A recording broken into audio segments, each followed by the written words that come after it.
Muy buenas noches. El sábado tenemos un nuevo Congreso Nacional. Ambas cámaras tendrán absolutamente nuevos, bueno, algunos repiten su mandato, obviamente, pero es un nuevo en el sentido que va a durar por 5 años y es ya producto de las elecciones del 22 de abril pasado. 45 senadores y 80 diputados elegirán nuevas autoridades. Y bueno, se está recomponiendo el arco político y hay gente que está saliendo de Honor Colorado. Estamos probablemente con el líder de un grupo de 9 diputados que mañana van a dar a conocer su postura oficial y nosotros hoy ya le vamos a preguntar sobre eso. Diputado Ramón Romero Roa, ¿cómo está? Buenas noches. Buenas noches, Germán. Saludo a la teleaudiencia. Muchas gracias por la invitación. Bueno, mañana dan a conocer su decisión oficial. Sí, nosotros venimos trabajando con los colegas en un proyecto de agenda legislativa. Discutimos los temas, incluimos varios temas que hacen al trabajo legislativo propio, vinculado al poder legislativo en algunos aspectos, y más aún en el poder ejecutivo o al poder judicial. Y la conclusión de ese trabajo vamos a presentar mañana con la participación ya de quienes van a integrar o están integrando ya con nosotros la bancada independiente del Partido Colorado en la Cámara de Diputados. ¿Formarían una bancada? Sí. Todos son ex-HC, vamos a decir. Todos somos diputados electos por el Movimiento Honor Colorado. Honor Colorado. Son 9, Ramón. Somos 9 parlamentarios, 7 diputados y 2 senadores. Ah, en total con senadores son 9. Sí. ¿Quiénes son los 7 diputados?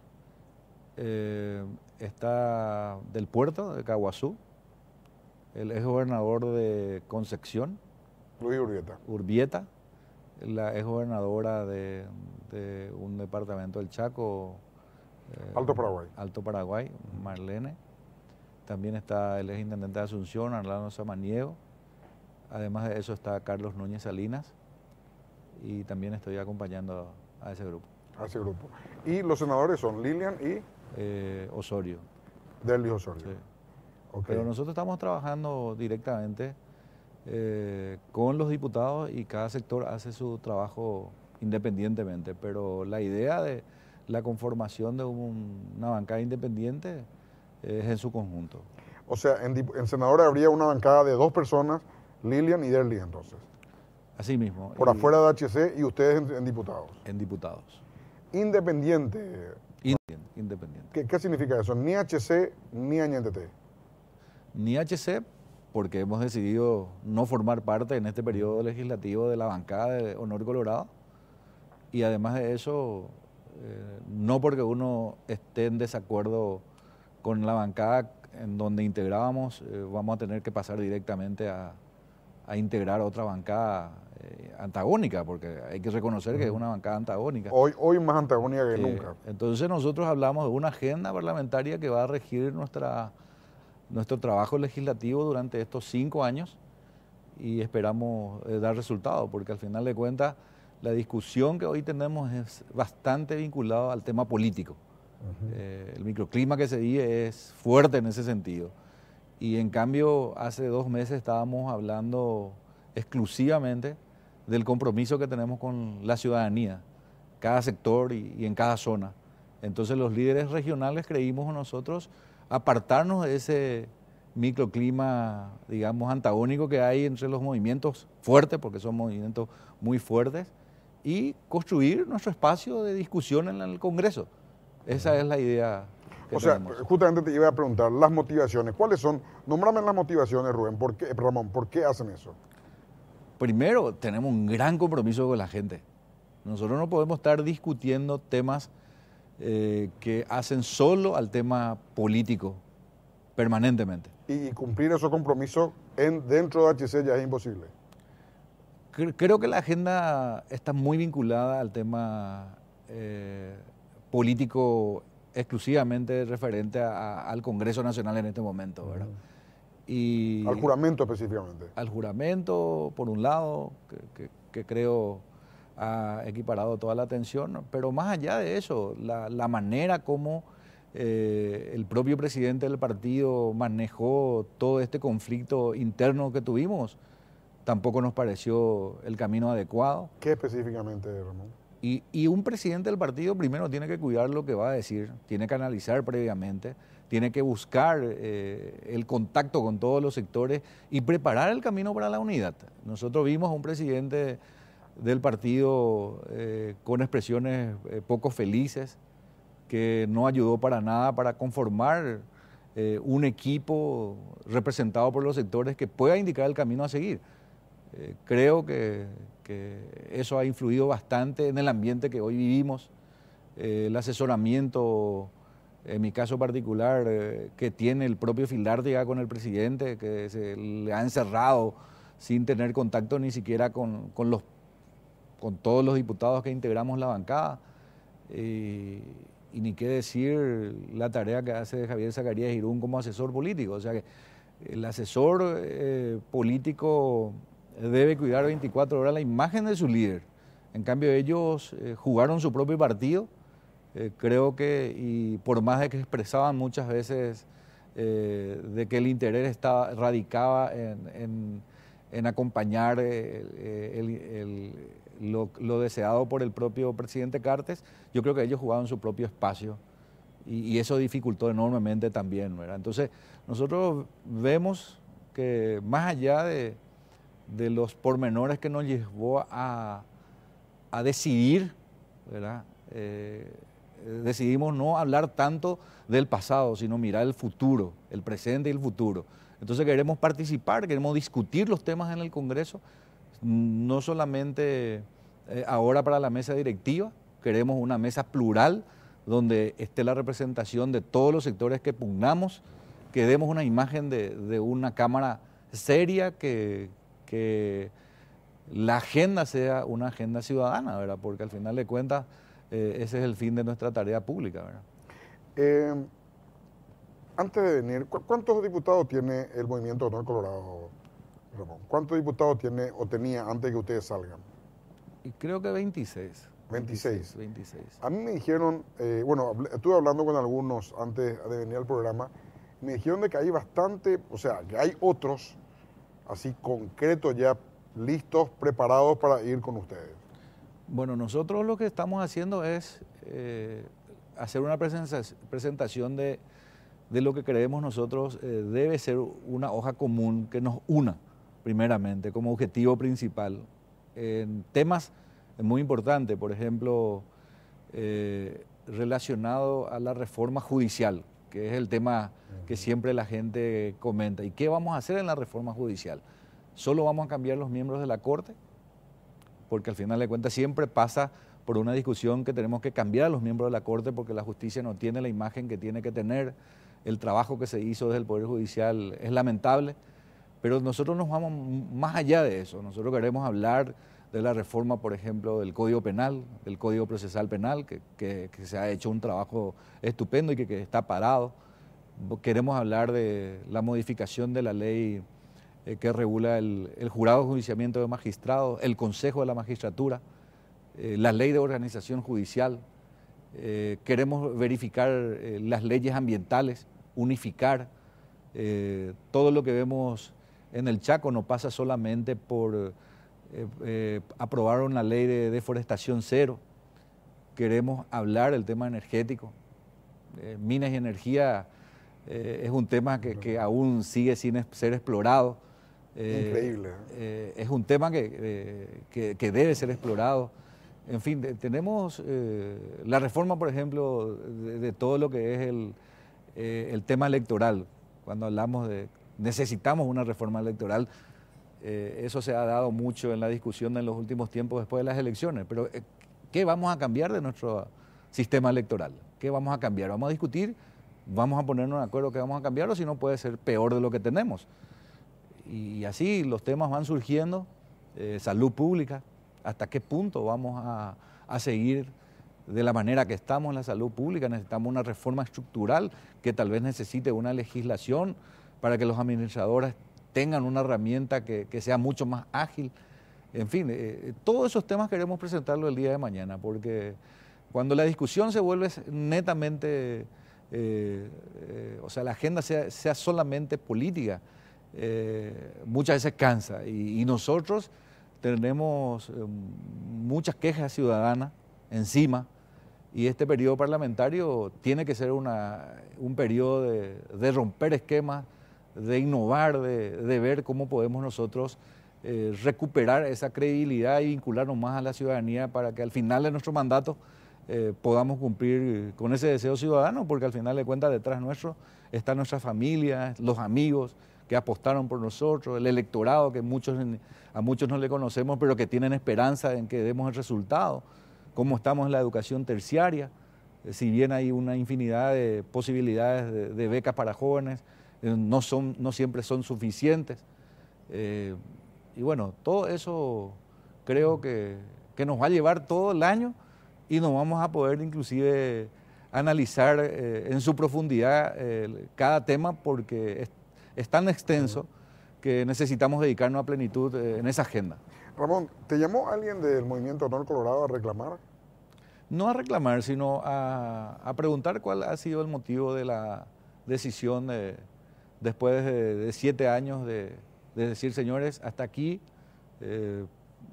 voy con este equipo político. ¿Y vos le llamaste trataste de hablar con el presidente para despedirte o algo así? No, porque creo que uno tiene que darse cuenta también si la relación que hay es una relación que le gusta a ambas partes. Y yo venía analizando desde el mes de octubre, noviembre, algunos hechos políticos que se dieron en mi región y que... ¿En contra tuyo? En contra.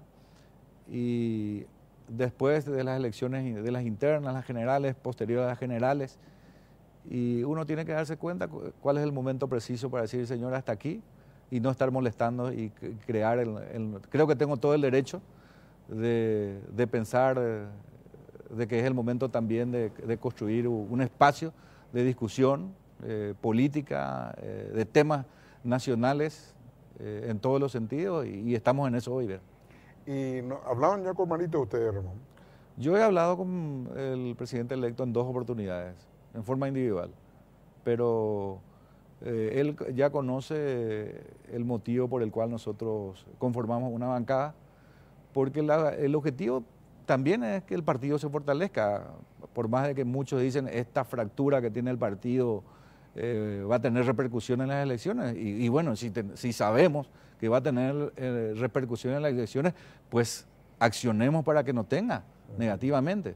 Entonces ahora, nosotros tenemos que fortalecer al partido, implica eso también acompañar al gobierno colorado a que se pueda cumplir con los programas que tiene. Por ejemplo, hoy el presidente Cartes tiene su función aún hasta el 15 de agosto. Son 45 días que seguiremos apoyando esa gestión gubernamental, porque al final de cuentas la gente está esperando mayores resultados siempre. Por más de que se haya hecho gran parte, hay más necesidades. Y con el presidente electo vamos a discutir su agenda, y seguramente muchas de los temas incluidos en la agenda coinciden con lo que nosotros vamos a presentar mañana en el Congreso. Pero coincidirá conmigo, Ramón, que el hecho de que Cartes no esté en el Senado lo aleja de la arena, y podría haber 2 caminos: que se vaya a su casa mansamente, o que se quede en la política y empiece a tirotear al gobierno entrante. O sea, es un escenario conflictivo, o posiblemente conflictivo. Yo creo en las expresiones vertidas por el presidente cuando dice mi experiencia que tuve con los palos en la rueda que también tuve, no va a ser que yo como senador o en cualquier lugar que esté tenga que estar actuando en detrimento de la gestión del Ejecutivo. Pero eso dijo sin el rechazo que se le hizo ahora. Y son escenarios que hay que ir evaluando. Eso dijo hace un tiempito. Sí, son escenarios. Con este rechazo, con este retiro de la renuncia, son hechos nuevitos. Y la política es muy dinámica, Germán. Tenemos que ir evaluando cada etapa. Creo que un escenario que hay que evaluar es el 1 de julio, o sea que el 30 y el 1, que es un escenario, el 15 de agosto, cómo se da, porque la inhabilidad que él tiene va a desaparecer. Vamos a ver si ese realmente fue el motivo para que la gente no haya aceptado su renuncia y no le dé la posibilidad de jurar. El 15 pero ahí está desaparece. claro, Ramón, el 15 de agosto, después del 15 de agosto tampoco le van a dejar jurar. Y bueno, está la manifestación de todos los protagonistas. Por eso yo digo que cada escenario hay que ir analizando. Vamos a ver qué pasa después del 15 en ese sentido, entonces. Bueno, y ustedes, pero podríamos decir que son oficialistas ya ustedes, independientemente de Añetete o los diputados electos por Añetete, pero son oficialistas, Ramón. No, nosotros queremos que el grupo político que conformamos tenga la capacidad de que sea un espacio de discusión y de diálogo sobre los temas que atañen al interés general. Y ese ambiente tenemos que crear. No es fácil desde el inicio decir este va a dar un resultado muy positivo. Entonces tenemos que ir evaluando también y tenemos un plan de evaluación de nuestra gestión legislativa en este periodo, en su primera etapa, y luego tomaremos nuevas medidas seguramente si es que no funciona, ¿verdad? Vamos a hacer una breve pausa, Ramón, y a la vuelta quiero hablarte del futuro presidente de la Cámara de Diputados. ¿Quién va a ser el presidente de la Cámara de Diputados? Hablamos después de la pausa de eso. Breve pausa y volvemos. Bueno, Ramón, la pregunta que te había dejado picando. Bueno, hay posibilidad casi el 100% de que sea Miguel Cuevas el candidato que va a asumir la presidencia de la Cámara de Diputados. El diputado Miguel Cuevas de Paraguarí. De Paraguarí. Él había conversado ya con los colegas, en su mayoría personalmente, luego de la conformación de nuestro equipo de trabajo para conformar justamente la bancada independiente, habló con nosotros y nos expuso su plan de trabajo y nosotros nos comprometimos a acompañarle el próximo sábado. ¿Y con quiénes conformarían eso? ¿Liberales? ¿Quién acompañaría en la candidatura? Es coincidente con la propuesta que nosotros tenemos, ¿verdad? De que nosotros tenemos que tener una mesa plural, pero al final no importa cuánto sea el diputado electo por un sector, sino lo que importa es la representación y la legitimidad que todo el proceso eleccionario, ¿no? Y en ese sentido queremos que haya representación plural en la integración de la mesa directiva, porque eso va a ser importante siempre, ¿verdad? Porque hay varios aspectos que se analizan en la gestión del Parlamento. Entonces, creo que un aspecto importante es no excluir a nadie. ¿Quién sería el vicepresidente primero? Yo no sé de nombres. ¿Pero de qué bancada, por lo menos? Y tiene que estar, en este caso, la bancada de Añetete, la bancada de Honor Colorado, si es posible también en la propia mesa directiva, el Partido Liberal, que es la segunda fuerza, y también en algunas comisiones importantes tenemos que dar participación a los partidos minoritarios, que tienen 2 representantes, 3 representantes. Pero digo, por ejemplo, Hagamos acompañaría también esa postura. Bueno, aún no se hace... Hagamos tiene una bancada de 2, creo. Aún no se ha cerrado así, digamos, sobre sectores, ¿verdad? Pero sí tenemos la información de que se está llegando a los 50 votos más o menos, pero no estoy en ese proceso de definición de nombres y de sectores, ¿verdad? ¿Y los llanistas acompañarían, están siempre en el grupo de Honor Colorado, Ramón? Creo que la forma de trabajar de Miguel traspasa un poco los movimientos. O sea, él está hablando con todos los sectores y está distribuyendo los espacios a cada sector, ¿verdad? Entonces la propuesta que hace es a cada sector, más allá de si está el llanismo más vinculado al movimiento Honor Colorado. Y mismo se hizo la propuesta, creo que también habló con muchos ex colegas gobernadores que forman parte hoy del movimiento Honor Colorado, que van a ser diputados, que también él le ha hecho la propuesta de ser parte de la mesa directiva. ¿Y en las comisiones cómo se conformarían, no?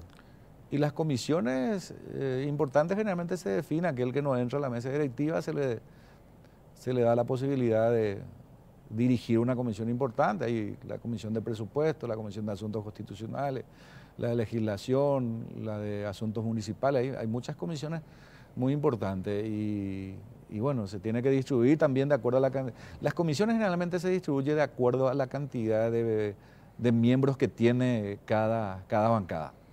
¿Qué opinan tus colegas o lo que van a asumir diputados del conflicto del presidente Cartes en el Senado, Ramón? ¿Qué opinan de eso? Y es un escenario todavía difícil de saber a profundidad, porque creo que nosotros somos 30 diputados reelectos de los 80. 30 de los 80. De todos los partidos. Entiendo que sí, no son muchos los reelectos. En el Partido Colorado al menos hay 17 reelectos. Es poco, ¿eh? De 46, un tercio nada más. De 46, estamos 17 reelectos. Casi un tercio. Sí. Entonces eso... O sea, hay renovación. Hay mucha renovación. En la Cámara de Diputados hay mucha renovación. Creo que tenemos 50 nuevos diputados con quienes yo al menos no tuve todavía la oportunidad de hablar con muchos, pero sí el candidato ha recorrido bastante hablando con muchos, con todos los sectores. Yo creo que ya llegó a hablar. Y la gente no comenta. Así como llegó a hablar con nosotros y pidió que, aparte de la conversación individual que tuvimos, que cuando le hablamos de que tenemos un grupo de trabajo, podamos también nosotros reunirnos con él, y así hicimos, ¿verdad? Entonces, nos comentó todo esto que estoy diciendo, él nos comentó que ya habló con otros sectores también y sigue hablando. Estimo que para el viernes a la tardecita, noche, ya vamos a tener la representación, qué espacio va a tener y los nombres respectivos. Eso significa de que ustedes una vez jurado ahí van a elegir. Ahí vamos a elegir. Es el procedimiento. ¿Pero van a dar a conocer antes o es tipo en el Senado que se define ahí a último momento? Y depende, si los números son bastante... holgados, generalmente ya se sabe antes, pero hay veces que muchas cosas cambian también en el momento y se va hablando siempre, ¿verdad? Porque lo que tenemos que definir bien el sábado es la mesa directiva, el juramento de la mesa directiva, porque el domingo tenemos el informe presidencial y ya se reúne el Congreso en forma unificada. Ramón, finalmente, vos tenés experiencia ya en la Cámara de Diputados. Creo que este va a ser tu tercer periodo, ¿verdad? No, el segundo. El segundo periodo. Lo que sí trabajé es los 5 años como... El presidente de la Cámara de Asuntos Constitucionales, que es una de las comisiones más importantes. ¿Cómo presagias, cómo ves, honestamente hablando, cómo le ves a esta Cámara? La conformación, la gente. ¿Cómo ves? ¿Qué te parece que va a hacer con respecto a la Cámara que está terminando ahora? Yo creo que la participación de los sectores minoritarios es muy importante, porque eso le da una dinámica interesante y también una necesidad de innovación permanente de los partidos tradicionales. Porque quieras o no, cada etapa hay momentos que uno tiene que analizar que hay una ciudadanía mucho más exigente. Y la tecnología también influye mucho. La gente está informada, esa información que tiene genera la posibilidad de mayores reclamos. Entonces uno tiene que leer el momento y actuar en consecuencia, y nosotros tenemos que adaptarnos a ese momento que la ciudadanía vive y espera de nosotros, ¿verdad? Imagínate hace 10 años nomás, Ramón, la gente que tenía acceso a los diarios eran 100.000, 150.000 personas en todo el país. Hoy hay 5 millones de paraguayos que tienen acceso a los diarios digitales por internet, no de las noticias del día anterior, de las noticias del momento.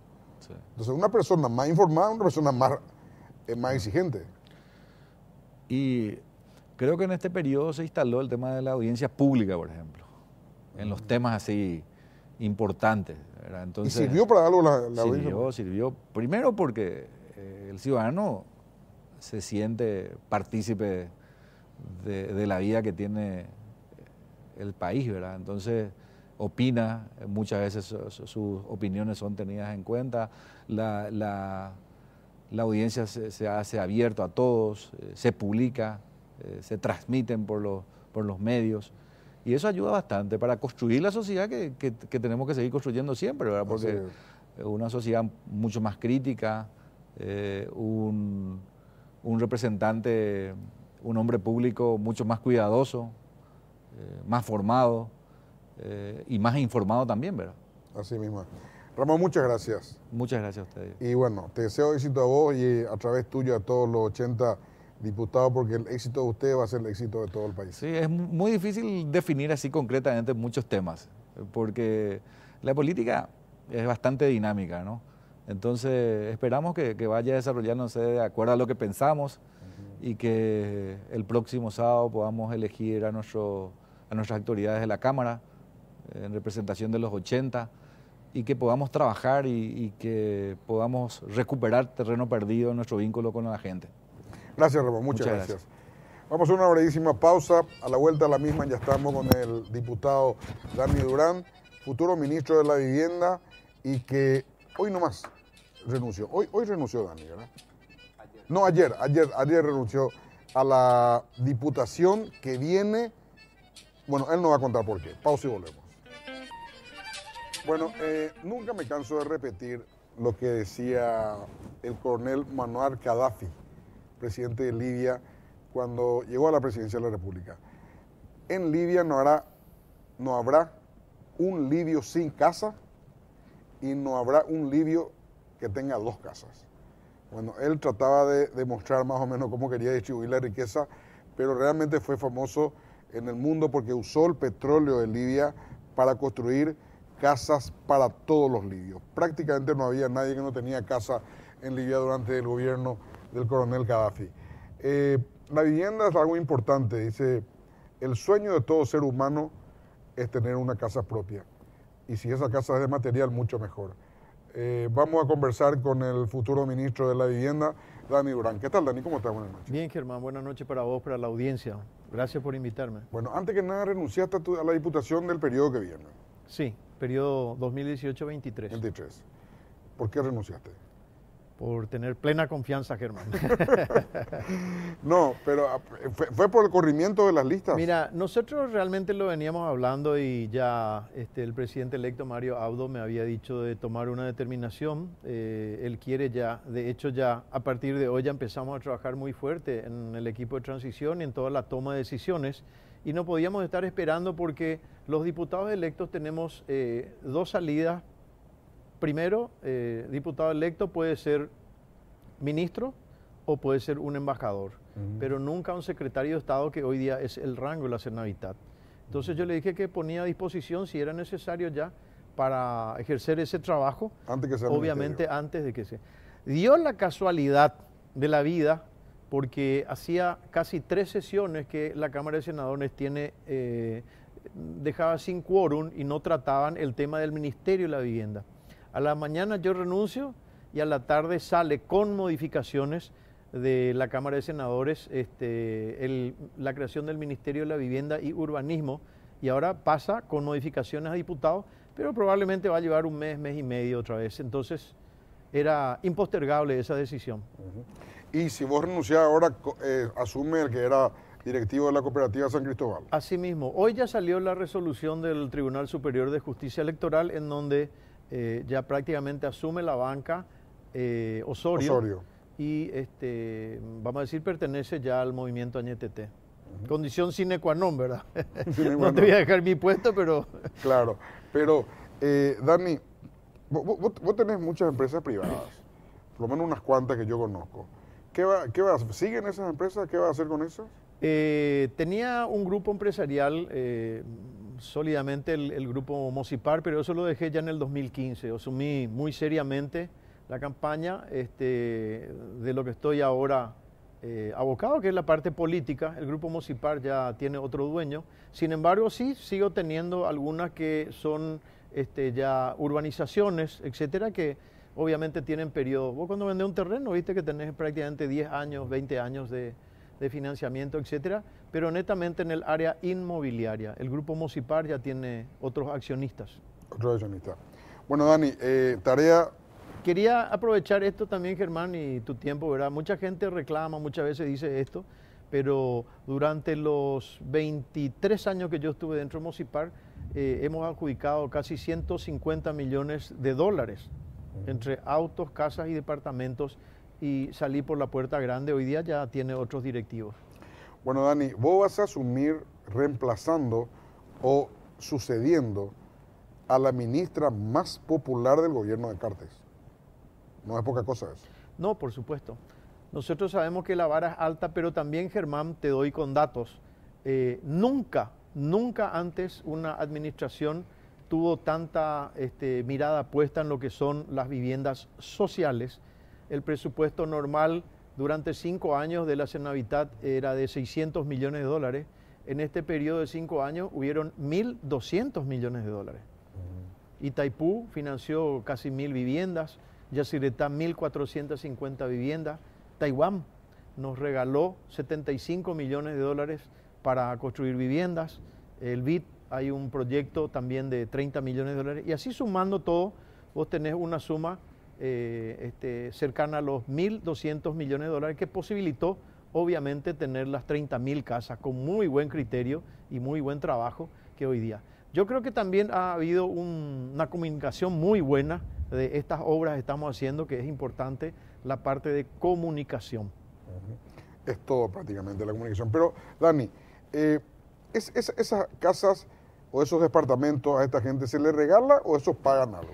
La mayoría tienen un 95% de subsidio, como está en la ley, y nosotros hemos creado en este legislativo, en este periodo, una ley muy importante que no se tuvo en cuenta, que es el incentivo a la clase media, media-baja, en donde a través de créditos muy blandos generados a través del Banco de Fomento, van a poder dejar de alquilar y tener su vivienda propia. Es decir, nosotros tenemos proyectado en nuestro trabajo no solamente continuar con las 30.000 o más casas que vamos a tratar de realizar en este periodo. Por eso una de las condiciones fue hablar con Marito y decirme, dame los mismos elementos, dame el mismo presupuesto. Debería ser más luego.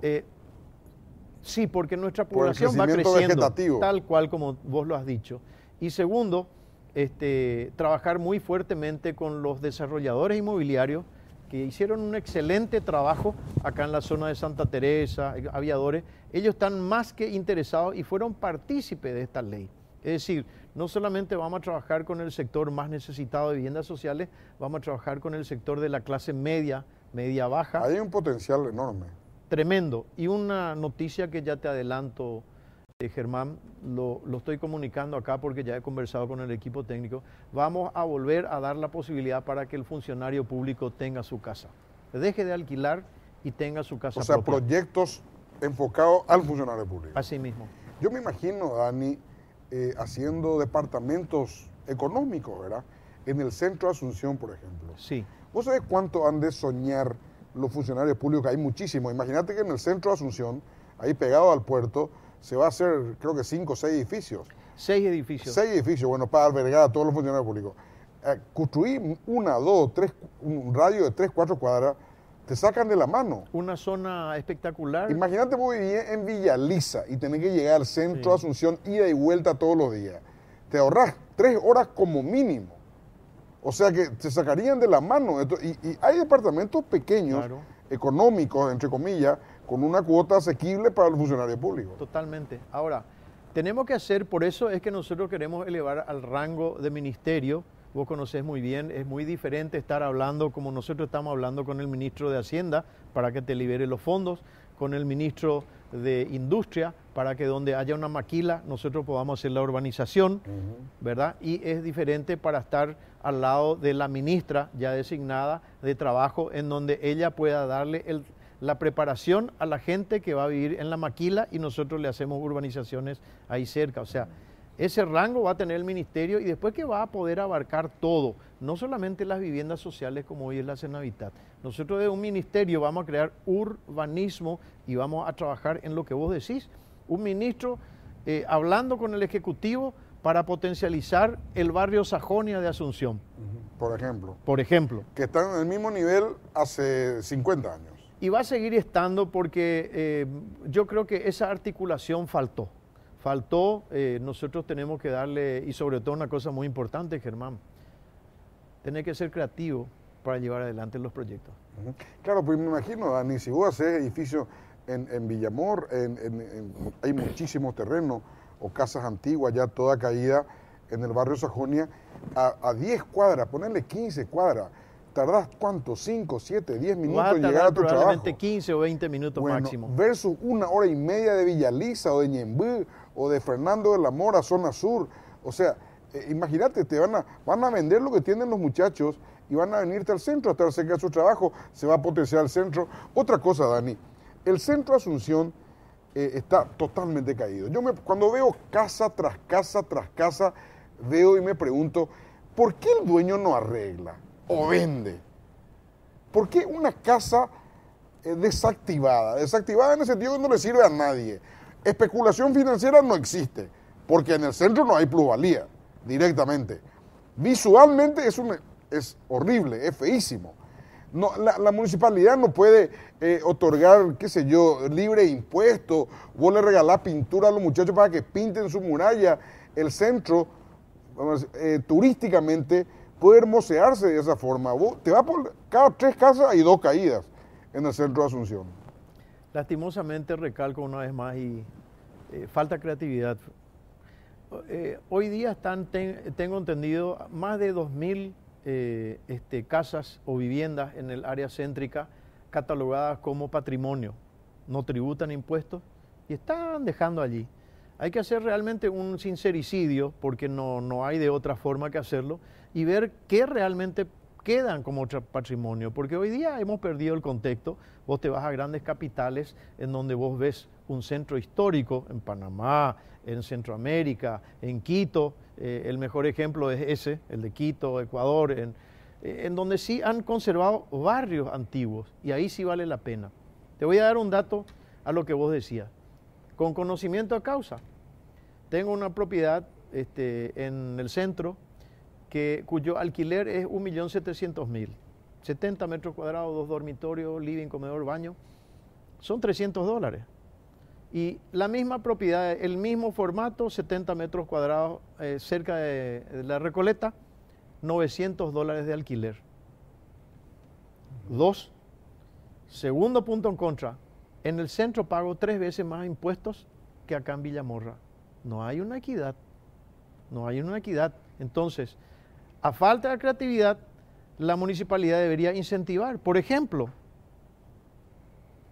5 años decir, señores, ustedes pintan, arreglan el edificio, lo ponen lindo, coqueto, y yo les descuento de sus impuestos. Impuestos por hermosear tu edificio. Vamos a tener una ciudad mucho más linda, mucho más decente, más maquillada. Esa es la lástima, que todavía ningún intendente y sobre todo también concejales han tenido la idea de decir, bueno, vamos a hacer esto. Y termino con esto, estacionamiento. ¿Dónde están los incentivos para el estacionamiento? ¿Quién conoce los incentivos que hay para el estacionamiento? Nosotros tenemos que entender que los autos tienen que estar en los estacionamientos y no en las calles. Hoy día tenemos calles en el centro que ya prácticamente tienen 3 carriles con autos estacionados, y vos tenés que andar dribleando entre ellos. O sea, falta creatividad, falta conocimiento seguramente de ver cómo han solucionado estos problemas que tuvieron grandes capitales hace 20 años. Dani, ¿qué revolucionario pensás hacer? Porque sos una persona creativa. De hecho, tenés un poder de abstracción fuerte, por eso sos arquitecto, ¿verdad? Y la abstracción es lo principal para la creatividad, porque uno solamente puede crear... Me hace acordar cuando lo mismo me decían, Germán, en los años 80, usted es muy atractivo, pero era cantante de una orquesta y con el pelo largo, ¿verdad? Y obviamente otros años. No, pero Dani, ¿qué revolucionario tenés en mente? Nosotros tenemos un plan, Germán, a 20 años. Vamos a bajar, y no me animo a decir como Gaddafi porque no tenemos las petroleras de él, pero sí de que vamos a hacer todo lo posible para bajar ese alto índice de gente que hoy día está alquilando y sencilla y llanamente tiene el poder adquisitivo, que está pagando probablemente un alquiler de 1 millón, 1.200.000, para que con 1.500.000 pueda tener su casa propia. Vamos a trabajar muy fuertemente en 3 planes. 1, el social, que va a seguir siendo la misma cantidad, 35.000 viviendas sociales para las clases más necesitadas. Segundo, fuerte incentivo. En un periodo de gobierno. En un periodo de gobierno. En un periodo de gobierno. La misma cantidad probablemente apoyando fuertemente al sector privado de clase media baja. El proyecto que tiene González Acosta, me decía, ¿verdad? Totalmente. De Víctor González Acosta. Así mismo. Ese mismo de los emprendedores inmobiliarios. Y tercero y último, que se aplicó con muy buen resultado. Acá nosotros tenemos que darle a la gente calidad de vida. Hay gente que está alquilando y probablemente no entra en ese circuito de poder pagar más por su casa. ¿Cuál es la situación? Hoy la familia creció, tienen 2 hijos varones, 2 hijos mujeres y tienen solamente para pagar una casa o un departamento con 2 dormitorios. No pueden crecer esos chicos. El gobierno subvenciona con 200 o 300 mil guaraníes para que esa persona consiga mejorar su calidad de vida teniendo un departamento o una casa con 3 dormitorios. Evitamos muchos problemas sociales que se pueden presentar. Hoy he visto en uno de los noticieros en donde lastimosamente un hermano va a tener familia con su hermana. Ese tipo de promiscuidad se solucionan. Y yo creo que vamos a aplicar planes que en otros países ya se han aplicado y estoy muy contento y motivado con este desafío, Germán. Yo, cuando mis padres se separaron, volvimos de la Argentina, mamá, una gran trabajadora, consiguió después de 3 años de deambular de alquiler en alquiler y tuvimos nuestra primera casa en el Ibu, en el barrio San Antonio. De ahí salí yo prácticamente en la juventud. En los monoblocks. En los monoblocks de San Antonio, a quienes recuerdo con cariño. Y hoy la vida me permite, me permite la vida dar la posibilidad de ser el ministro de la Vivienda que va a otorgar esa misma posibilidad a miles de personas, a miles de personas. Es un compromiso muy fuerte que yo lo llevo. ¿Hay margen para hacer monobloc como eso, Dani? Sí, deberíamos de pensarlo. Fueron exitosísimos en su momento. Exitosísimos, y yo no quiero hablar del barrio San Francisco, me parece una linda obra, muy buena, correcto, pero ese es el prototipo que nosotros tenemos que tomarlo. 3 niveles, 4 niveles, 3 pisos, no hay ascensor y tenemos que desarrollar, eso sí, urbanismo. Que cerca tenga el dispensario médico, que tengan su lugar de recreación. Todo eso ya se ha experimentado muy fuertemente en otras capitales y creo que vamos a llevar adelante. Dani, para la clase más necesitada, ¿es así como ahora, regalarle la casa? 95%, nunca hay que regalar el 100% de las cosas, no se valora. ¿Cuánto se le cobra, por ejemplo? Y aproximadamente son casi 3 millones y algo. ¿En total? En total. ¿Y las cuotas son de...? No, las cuotas son muy bajas. 50.000. No, son de 100, 80, 90, dependiendo de la localidad, porque no podemos lo mismo situar, por ejemplo, en el conurbano de la capital, en donde el costo del terreno, la construcción es cara, central, y tampoco podemos compararlo de repente con San José de los Arroyos. O sea, lo que varía mucho es el costo del terreno para este tipo de construcción. Yo te insisto mucho en la comunicación, Dani, porque hay que reconocer que Senavitat tuvo mucha plata, porque tuvo mucho consenso que hacía bien las cosas.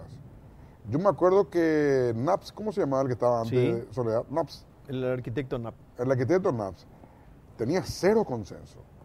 Y no tenía plata. Y no tenía plata, fracasaba porque no tenía plata. O sea, era bueno. Soledad empezó a tener éxito enseguida y ahí tenía consenso y la apoyaba todo el mundo, la prensa, el público en general, los parlamentarios también, el Poder Ejecutivo obviamente. Entonces, ¿qué pensás hacer vos para tener? Porque la vara es altísima. O sea, hoy la gente, cuando nosotros hacíamos listado, digo, en la radio realmente hicimos, ¿quién quería que continúe como ministra?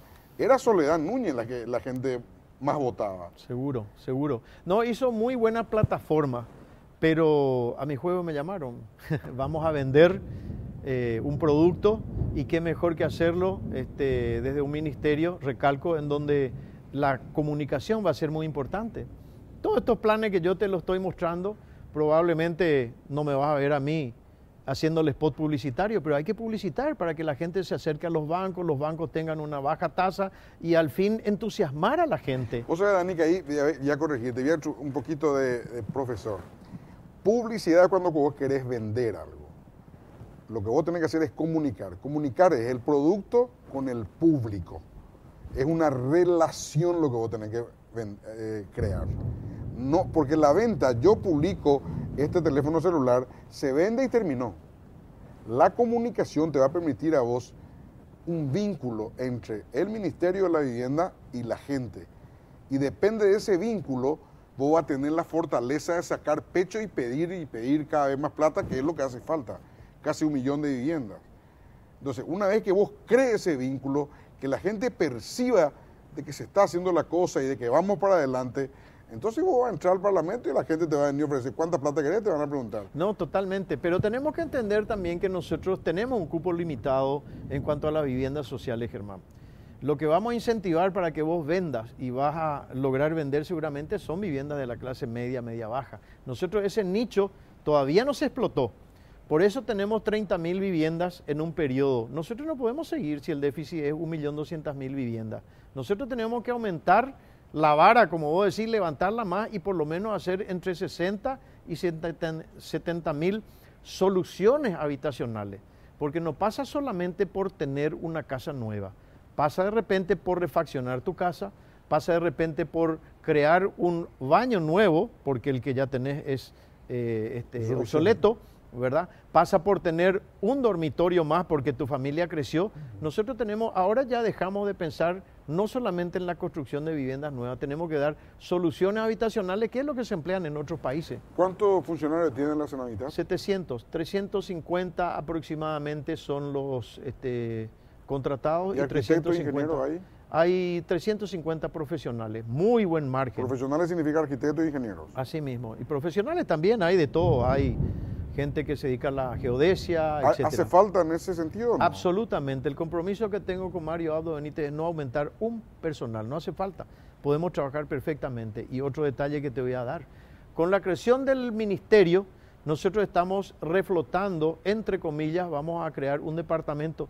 ¿Te acuerdas del famoso IDM, Instituto de Desarrollo Municipal? En donde nosotros con estos profesionales, la capacidad de estos profesionales, vamos a poder ayudarle a muchas municipalidades. Todo el mundo que vivimos en capital creemos que acá termina.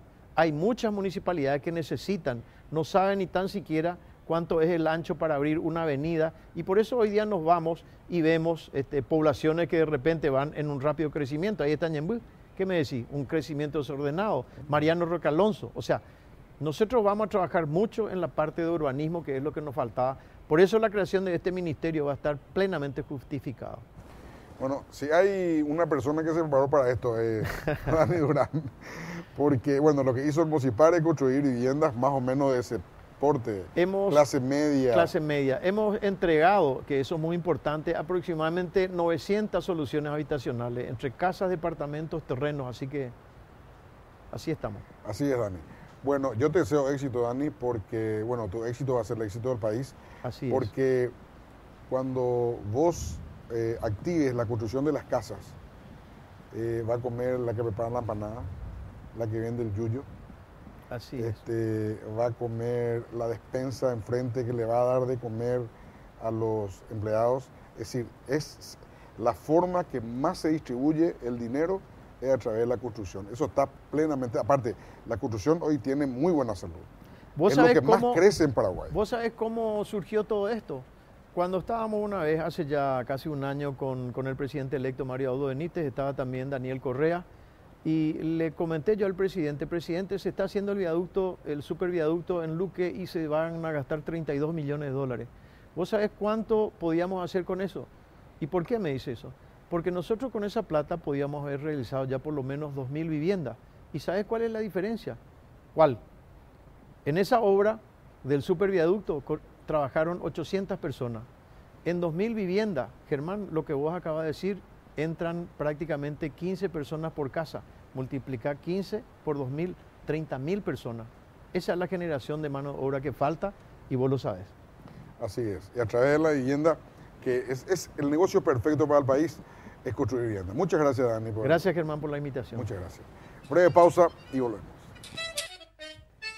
Bueno, que la salud es prioridad para el pueblo paraguayo no es una novedad. Que más de 1,5 millones de personas al año, algunas 2 veces o más, concurren al centro de salud público, no es novedad. Ahora, ¿qué remedio, cómo actúa el gobierno? Es algo que tiene mucha importancia para la popularidad del gobierno. Si Fernando Lugo en las elecciones pasadas tuvo los votos que tuvo y seguía siendo el político más popular del Paraguay, era porque la gente recordaba su gestión en salud, básicamente. Vos le preguntabas a la gente, ¿qué te gusta Fernando Lugo? ¿Por qué? Porque en su época la salud. Bueno, así de importante es el tratamiento de la salud en cualquier país del mundo. En nuestro país, con la cantidad de pobres que tenemos, es aún más importante. Vamos a conversar con el doctor Julio Ron, él es director del la INCAN, que es el Instituto del Cáncer. ¿Qué tal, doctor? ¿Cómo está? ¿Qué tal, Germán? Un placer, gracias por invitarme y un saludo a la audiencia.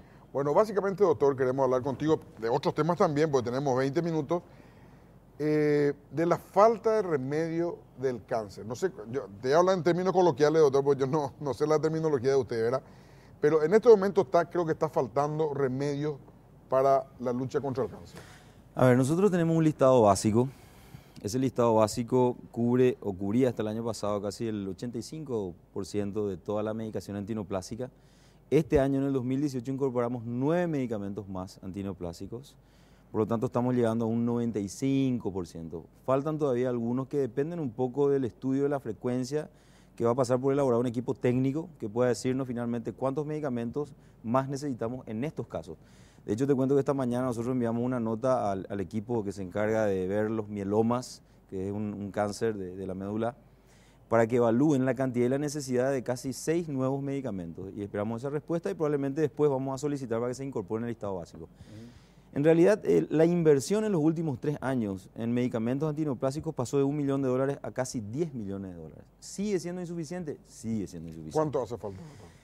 Y nosotros hicimos un cálculo. Si yo te digo hoy, tasá, ¿cuánto hace falta, doctor? ¿Cuánta plata hace falta? Si logramos tener un presupuesto de $100 millones al año, ningún paraguayo, independiente de su clase social, se va a quedar sin una medicación. O sea, tiene que crecer 10 veces.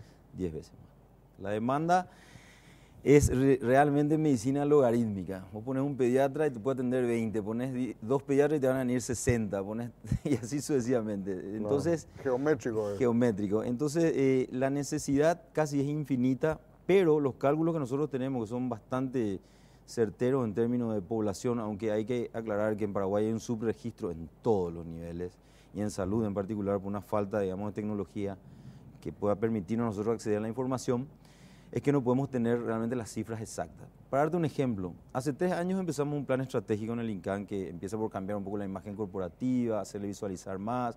Eso provocó un aumento del 40% de la población que consulta. En el 2014 se cerró con 67.000 atenciones y en el 2017 casi 115.000. 115.000 atenciones médicas, lo que supone aproximadamente entre 50 y 60.000 pacientes con cáncer acumulados, lógicamente, en todos los años. ¿Cuántos enfermos de cáncer hay en Paraguay, doctor? Y en Paraguay nosotros tenemos registrado aproximadamente unos 35.000 a 40.000 pacientes con cáncer en el pool que maneja el Instituto Nacional del Cáncer. Cada año se incorporan entre 2.500 y 3.000 personas nuevas. Y ahora falta remedio, ¿verdad, doctor? Y en estos momentos, en esta semana se produjo una particularidad que es la realización del inventario.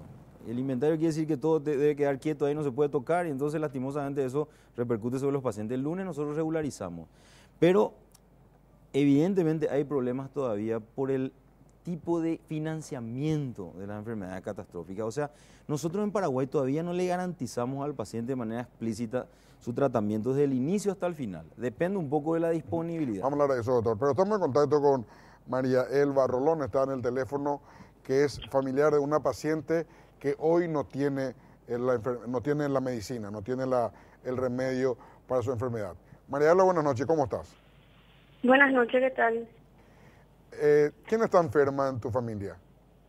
Y la que está enferma en mi familia es mi mamá. ¿Tu mamá? Ella hace 2 años que está con mieloma múltiple. Ahora mismo justamente le traje en clínicas de urgencias. Y la enfermedad en sí está avanzada por falta de fármacos. No tenemos la droga que realmente ella precisaba. ¿Hace cuánto que no? Hacer una acotación. Yo me recuerdo que le llevé, su doctora me dijo que le lleve en el Instituto del Cáncer y me negaron también ahí un tratamiento. Ya que no teníamos la droga, ella tenía que hacerse radioterapia y me rechazaron la carpeta. ¿Hace cuánto que no tiene la droga, María Elba? Hace 2 años estamos luchando con eso. No, ya sé, pero la falta de droga, ¿desde cuánto? Y desde que empezó su enfermedad. Hace 2 años que no tiene la droga. Sí, ella está haciendo un estándar que no le mantiene nomás. Estamos con el doctor Rolón, María Elba, que es el director del INCAN. Vamos a preguntarle, ¿ese remedio no hay, Sí, doctor? bueno, el mieloma múltiple es una patología que nosotros en el Instituto Nacional del Cáncer no estábamos manejando hasta hace 1 año y medio. Y eso implica la incorporación de aproximadamente 5 drogas, que son realmente de alto costo. El año pasado, sin embargo, a algunos pacientes logramos comprarle porque incorporamos un fondo de ayuda social de 1.700 millones que sirvió hasta fin de año y a partir de ese momento entonces incorporar a la lista. Todavía nosotros no incorporamos que es el bortezomib, la lenalidomida y otros medicamentos más específicamente del mieloma múltiple, sencilla y llanamente porque no teníamos profesionales que veían esa patología en el INCAM. Incorporamos 2 ahora y esa lista que enviamos hoy es justamente para evaluar esta medicación y tratar de incorporarla lo más rápido posible. Yo creo que este año lo vamos a hacer porque es un cáncer muy frecuente que estaba siendo fundamentalmente atendido en el hospital de clínicas. Porque ahí hay un departamento con especialistas en esta enfermedad. Y debo reconocer que en el Instituto Nacional del Cáncer no tenemos drogas para este tipo de cáncer, pero lo vamos a tener. ¿Y esta persona qué puede hacer, doctor? Nosotros ahora estamos pendientes del Fondo de Ayuda Social nuevamente, que según mi administradora me informó esta mañana, va a ser aprobado y eso nos va a permitir seguir comprando la medicación que no hay en el cuadro básico. Porque, digamos, el fin de ese Fondo de Ayuda Social era justamente compensar, mientras no se incorporen en el listado básico, los medicamentos o insumos que no hay. Entonces, yo no sé en qué etapa de su tratamiento está, tiene, digamos, un esquema específico, no sé en qué estadio está, pero lo que podemos hacer es, se puede acercar mañana al instituto junto a mí, movemos los trámites necesarios para también ver en la DIVEN, que ayuda muchísimo, y ver la posibilidad de conseguir los medicamentos. Podemos extremar los recursos, finalmente tenemos que ayudarnos entre todos. Claro. ¿Escuchaste, María Elba? Sí, escuché. Justamente yo le llevé hace poco, ella está haciendo su tratamiento en clínicas, pero ella necesitaba ella tuvo infiltración del mieloma en el cerebro. Ella necesitaba con urgencia radioterapia, por lo menos mientras que estábamos consiguiendo el fármaco que nosotros movilizamos como familia y trajimos a Argentina. ¿Quién sabrá? Y ahora ella se deterioró totalmente, ella ya no se acuerda de nada, ahora le trajimos urgencias, estamos acá en clínicas y está inconsciente, o sea que ella ya no responde. Vamos a ver qué me dicen los doctores acá, qué pronóstico ella realmente tiene, porque esto se alargó muchísimo. Bueno, María Elba, acá el doctor Rolón te está planteando que vos concurras mañana al INCAN y que le plantees, que hables con él y le plantees y juntos van a buscar la solución. ¿Le puede dar mi número de celular también? Ya. Sí, te va a dar su número de celular. ¿Cuál es, doctor? 0971. No tengo para anotar ahora mismo. Ahí la producción te va a pasar al privado, Sí, María pero Elba. Le vamos a agradezco ayudarle. muchísimo, en serio. No, por Perfecto. Perfecto. Muchas gracias, María Elba. Dale, chao, chao. Bueno, esta enfermedad, pan de cada doctor, día esto. el pan de cada día. Esta enfermedad, doctor, lo que hace es quebrar familias. Totalmente. No solamente, lastimosamente, termina muriendo el paciente, sino que termina muriendo el paciente y deja a la familia quebrada. ¿Por qué, doctor? Porque vos tenés un familiar que tiene este problema, que tiene cáncer, vos sacás la plata de donde sea, porque si no el familiar se te va. Y hoy por hoy, con la tecnología que hay, vos me vas a confirmar eso, doctor, hay muchos cánceres que hoy en día se curan. Mi madre se curó del cáncer, por ejemplo. Mi madre se operó hace más de 10 años y está perfecto. Entonces, esta es una enfermedad que no solamente que mata a muchos paraguayos, sino que quiebra a las familias de las personas que están enfermas. Totalmente. Salvo que el Estado actúe como tiene que actuar. Es una enfermedad catastrófica, como hay miles, que debe ser cubierta por el Estado en su rol protector, porque nosotros tenemos la particularidad en el Instituto Nacional del Cáncer de tener 3 tipos de población. Las personas pobres que no tienen alternativa y que su primera opción es el sector público, las personas de clase media que tienen hasta cierto punto, después ya no y vuelven, y aquellas que son pudientes pero que no tienen liquidez, pero tienen propiedad y te plantean, porque me ha sucedido, por favor cubrirle durante 2 o 3 meses mientras venden sus cosas y después han devuelto inclusive. O sea, quiere decir que el cáncer obviamente afecta a todos, no discrimina Eso está religión, clarito. política, es una cuestión transversal. Y debemos tomar conciencia de que si el Estado no se encarga, va a ser muy difícil que una persona pueda soportar todo el tratamiento, porque en promedio el cáncer más frecuente en la mujer es el de cuello uterino y le sigue el de mama. El que más mata es el de mama. Un cáncer de mama en Y promedio. el más predecible, doctor. Y el más predecible. Y el cáncer de cuello uterino es el más prevenible. Prevenible, exacto. El cáncer de mama no se puede Se prevenir. pero se detecta se rápido. debe detectar precozmente. Exacto. Imagínate, en promedio un cáncer de mama te puede salir 700 millones de guaraníes. ¿Quién está en condiciones, una persona de clase media? O sea, soportar? curar un cáncer de mama. Curar un cáncer de mama. 700 millones. O sea, ahí sí la vida tiene un precio. Exactamente. Es 700 millones de 700 dólares cuesta millones esa en vida. promedio. Y eso incluye la cirugía, la quimio, la radio, todo el soporte médico, todo, digamos, la contención integral del paciente con cáncer. Y así también hay otros cánceres que te pueden costar 5.000 millones o 10.000 millones, dependiendo de la evolución y el tiempo que viva. Porque lastimosamente, en nuestro país, como un país subdesarrollado, la mortalidad, o sea, las muertes evitables por cáncer todavía son elevadas.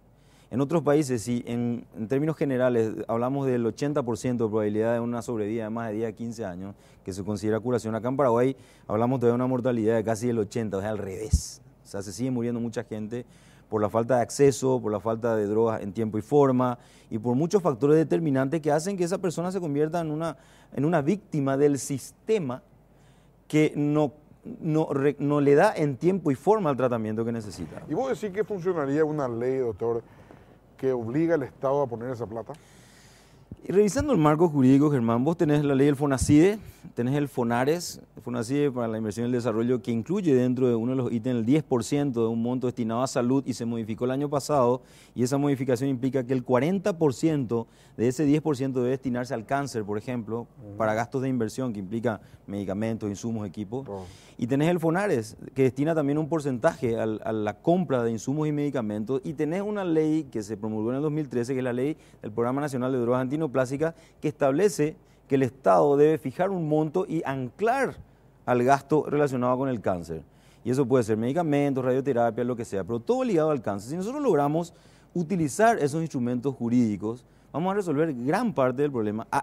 ¿Y por qué no se utiliza, doctor? Y probablemente no se utiliza por una cuestión de... No es popular porque son poca gente. ¿Cuál es el problema? No, es que no estamos hablando de poca gente. Mira, 4.000 a 5.000 personas al año mueren en Paraguay por cáncer. Y unas casi 8.000 a 10.000 se enteran todos los años que tienen cáncer.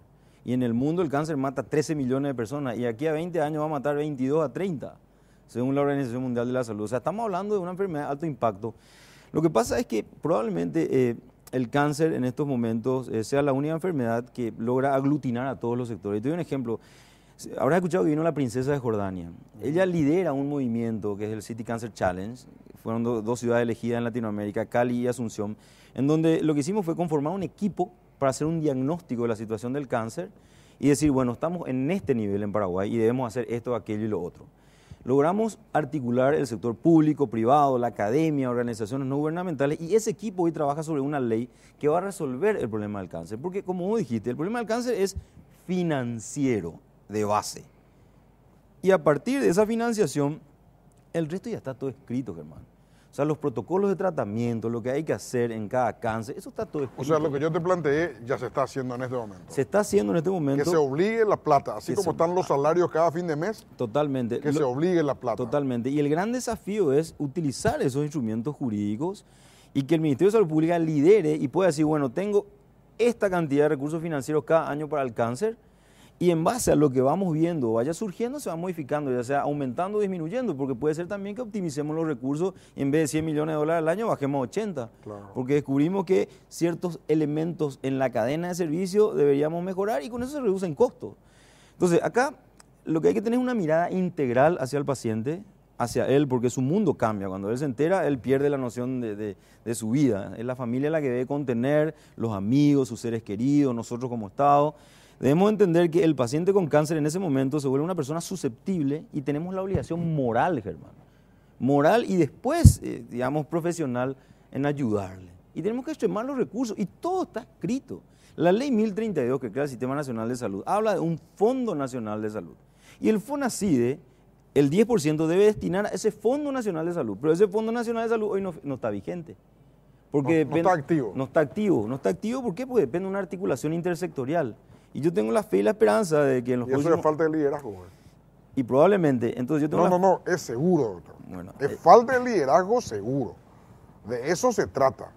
Yo le planteé, ahí estuvo sentado el doctor Mazzoleni y yo le dije, doctor, vos más que medicina lo que tenés que hacer es curso de liderazgo. Yo confío en él. Yo creo que él Yo también, a mí Me cayó muy bien el Más. doctor Mazzolini y él la tiene claro. Él sabe que con liderazgo va a Totalmente. lograr las cosas. Totalmente. Y yo estoy convencido que en los siguientes 5 años, bajo el liderazgo del doctor Mazzolini, se van a articular todas las instancias. Porque finalmente, eso que vos decís, ese liderazgo lo que tiene que servir es como un eje alrededor del cual giren todas las Claro, instancias. ahí El está. Parlamento, el Ministerio de Salud, las instituciones y todo el componente que conforman los factores determinantes de la salud. Es decir, el Ministerio de Educación tiene un rol fundamental, el Ministerio de la Vivienda, el Ministerio, el ANDE, ESAP, todo lo que tenga que ver con la vida de la gente tiene que ver con la salud, son factores determinantes de la salud. La salud es política y economía, desde el punto de vista de su gerenciamiento. Por lo tanto, nosotros no podemos abstraernos de eso. Y yo confío en que Julio va a tener la capacidad, porque tiene esos antecedentes en la facultad, siempre fue un líder articulador. Eso, vos sabés que me comentó eso, y me contó su... Le dije yo, al empezar la entrevista le ¿Sabes dije, cómo se le doctor... decía a él en la facultad? ¿Cómo? Amianto, nunca se quemaba, siempre lograba los objetivos. Sí. Bueno, yo le dije, háblame de tu condición de liderazgo, no quiero saber tu condición de médico, le dije. Y me miró así como diciendo, ¿qué tiene que ver? Contame, doctor, después te voy a contar, le dije. Pero el Ministerio de Salud sí lidera, y todos esos 25.000 hombres de blanco que hay y funcionarios administrativos que hay en el Ministerio de Salud, si se ponen las pilas, pueden cambiar la suerte de este país en 6 meses, no en un año, en 6 meses.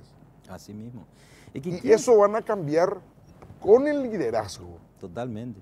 ¿Quién se va a oponer ante un planteamiento con documentos, con estadística, a un planteamiento de una política de Estado que vaya más allá de los 5 años en términos de salud? O sea, si el líder, el que lidera el cambio, viene y te presenta de una manera abierta, transparente, con predisposición al diálogo, mostrando que todo lo que hay detrás es absolutamente visible y trazable, porque el problema es la visibilidad y la trazabilidad. Entonces yo no creo que nadie se oponga, y en particular en el cáncer, ¿quién se va a oponer a ayudarle a una persona que probablemente tenga fecha de expiración cuando pisa el hospital? Estuvimos hablando de trasplantes, la misma historia, o sea, son situaciones catastróficas que demandan un alto grado de sensibilidad, pero un fuerte compromiso y liderazgo para poder decir, señores, a partir de ahora nadie más en Paraguay va a morir por falta de algo, no puede morir gente por falta de algo. Doctor, que yo estoy impulsando fuerte el tema del mismo fondo para los trasplantes. Y bueno, estoy reunido con varios cirujanos del trasplante.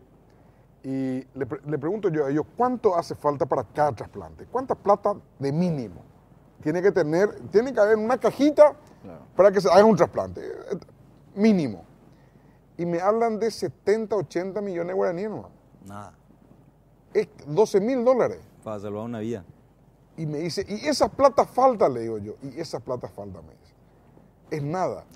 Y ahí salvar una vida, no es que le curas a un enfermo. Salvas una vida, porque es la vida y la muerte ahí directamente. Bueno, doctor, te agradezco mucho. A usted. Un placer y bueno, ojalá que esto se implante. Yo también tengo mucha esperanza en el doctor Mazzolini. Lo conocí ahora con esta nominación que tiene como ministro, pero todos los comentarios y todas la historia que tiene nos lleva a nosotros a ser muy optimistas sobre su Así gestión. mismo, todos estamos esperanzados. Así Muchas es. gracias por la invitación. Gracias, doctor, muchas gracias. Si Dios quiere y la Virgen permite, nos encontramos en 8 días más.